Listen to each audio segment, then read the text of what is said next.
In today's video, we are going to show you how to buy the S&P 500 on XTB. Let's begin. Now, the first thing that you need to do is log in using your credentials.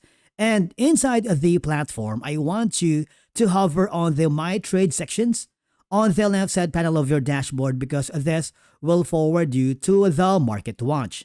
Now, you have two options on how you can find the S&P 500. Number one option is go to the ETF and more and go to the CFD because it offers all these S&P 500. Another option is utilize the search bar, type in S&P 500 and it will give you all of these options. Now, for example, we're going to be using the US 500. If you double click on it, what will happen is a new window will appear.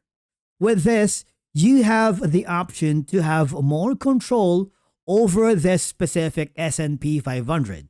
You will see the current market price, chart and performance data right here. And of course, you need to enter the investment amount. For example, let's say 69. The contract value as well as the margin value automatically changes, right?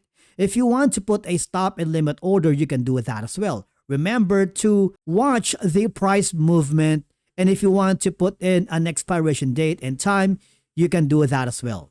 Double check everything here plus the total cost or any fees involved, and once everything looks good, I want you to click the confirm by clicking the buy limit or the sell limit. It's up to you.